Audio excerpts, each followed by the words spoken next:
This strategy might work, but again, this strategy and this idea is good for the second phase of the deal, but we have to be concentrated on the first phase, to extend the first phase, to get everybody out, and just to pass it over the finish line. That's beautifully said. If you had one message for the president, for the White House, and for all the negotiators who are working tirelessly, Addie, at this hour in an attempt to bring home your son, what would that message be? The message is really simple. We have to keep this issue front and center. Don't forget that it was 45 Americans killed on that day on October 7th of 2023.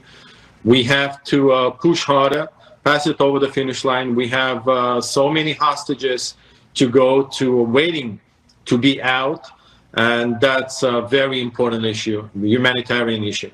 Indeed, it is such an important issue. I know that we're all watching very carefully and very hopeful and prayerful for the return of Elon. Adi Alexander, thank you so much for your time today. Continued blessings to you and yours, and let's hope for a very good ending very soon. Thank you for your time. Thank you.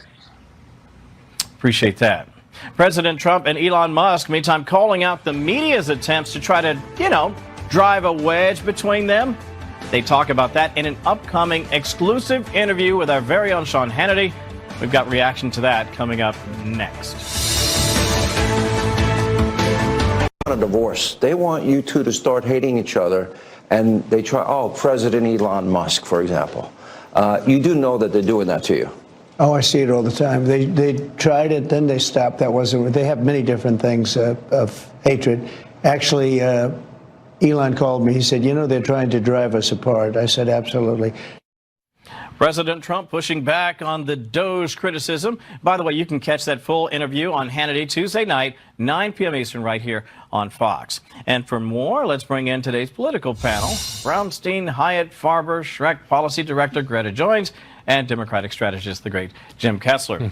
This is interesting for me, Jim, because I think it's an effective idea, this notion of let's make the president jealous. He's a little thin-skinned. Maybe they can drive a wedge. It sounds like a good idea on paper, but do you think in actuality this will work?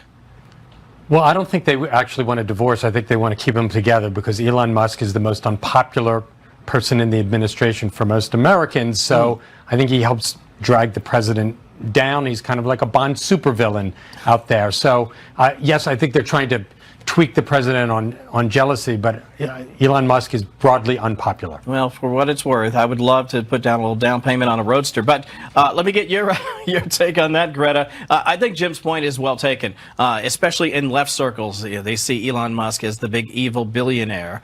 Might this work?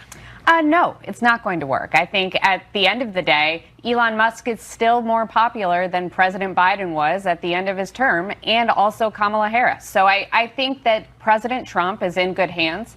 Elon found $1.9 billion of misplaced funds at HUD 2 days ago. I think we continue on that track. We're going to be able to use those funds in good ways for the American people. Well, I really like the way you put that. Interesting. I also enjoyed the way Dean Phillips has been putting this idea that the Democrats have to get back to reality if they're ever going to come out of the wilderness. Let me share this sound and get your reaction on the other side.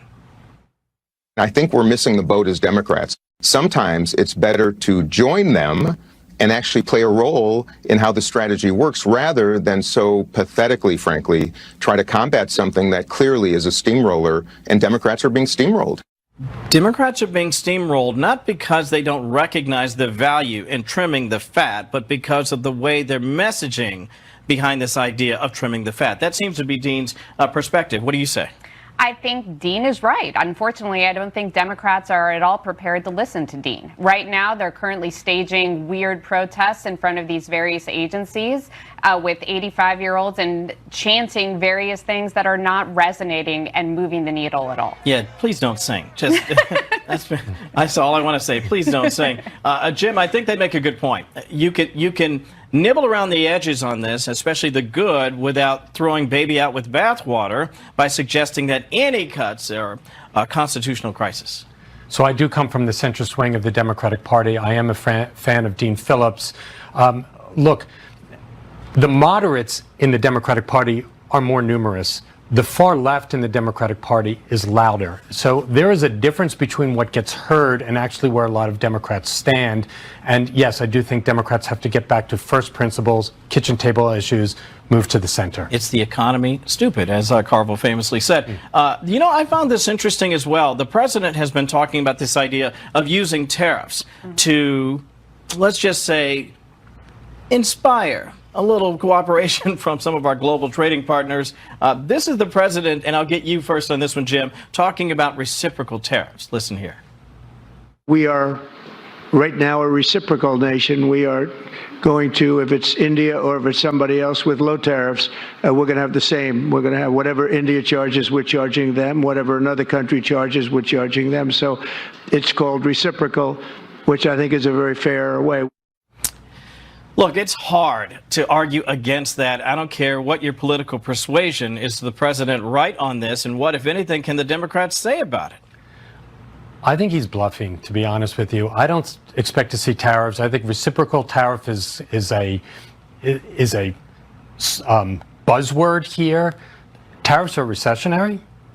They're inflationary.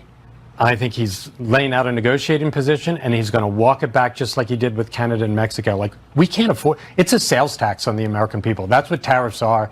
I just don't think he's going to do it. I think he's just staking out a negotiating position. And yet it seems to be working. I think you have to admit, Greta, I mean, we've already seen the EU propose, hey, I know we were charging 10.5% to bring your cars over while you were charging 2.5% to bring Mercedes and Beamers over and Volvos.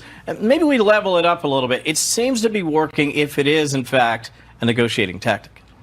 I think that the president is great at negotiating. We've already been through this when we renegotiated NAFTA. Yeah. And USMCA was a better deal for the American people, and it was a better deal for international labor standards. I think we have to be deferential to the president and give him some latitude to negotiate what is a fairer and better deal for the American taxpayer and the American worker. I think it's going to be a tough sell for anybody to argue against reciprocal because people understand fair is fair. Either way, Jim and Greta, thank you both for your time today. Appreciate that. Thank you. Thank you. Talk baseball next time I see you. Pope Francis, who remains hospitalized in Rome, has now canceled all events this weekend as he continues to battle a serious respiratory infection. Correspondent Stephanie Bennett has the very latest for us from London. Hey, Stephanie. Hey, Kevin. Yeah, the Vatican says that despite a slight fever, he is in stable condition and, in fact, had a restful night and slept well. Now, of course, this, though, just the latest health battle in his years of overcoming different ailments. The Vatican said preliminary tests showed Pope Francis had a respiratory tract infection, was running a mild fever, and was in fair condition at Rome's Gemelli Hospital, where he is undergoing drug therapy. Now, the 88-year-old was diagnosed with bronchitis back on February 6th, but still continued his work even hours before being admitted. On Friday, many say he appeared bloated and pale as he held a handful of daily audiences and a meeting with the Slovakian Prime Minister. For now, a Vatican cardinal will preside in Francis's place. Now, over the last few days, Pope Francis was at times handing off his speeches for an aide to read aloud, saying he was having trouble breathing. Outside of the hospital today, passers-by were concerned but hopeful.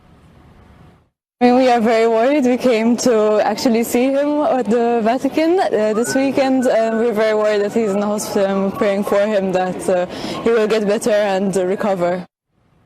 Over the years, he's trudged through cases of pneumonia and bronchitis before. As a young man, Pope Francis had part of one lung removed, and in 2021, part of his large intestine removed. And in 2023, he was admitted to the same hospital he's at right now to remove intestinal scar tissue and repair a hernia. He uses a wheelchair, cane, or walker because of bad knee ligaments and suffers from sciatica nerve pain. He had a busy weekend planned, though, which is all now canceled, including an audience with artists in town for the Jubilee today and a mass for them on a Sunday. For now, again, it's unclear how long the Pope will stay in hospital, but we wish him a speedy recovery. Kevin? Yes, indeed, Stephanie. A lot of people around the globe praying for him. Thank you so much. We appreciate your report this afternoon.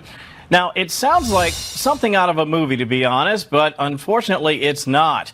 A California woman is set to spend the next 7 years in prison after prosecutors in California say she tried to pass out Bibles to prison inmates with heroin inside. Lucretia Stone Rojas allegedly had those Bibles addressed to inmates in state prisons, and the drugs were hidden inside the spines of the books. Go figure. Coming up as we continue here on Fox News Live, J.D. Vance, the Vice President blasting Soviet-style European censorship at the Munich Security Conference. We've got reaction to that and much more as we continue. Don't go away.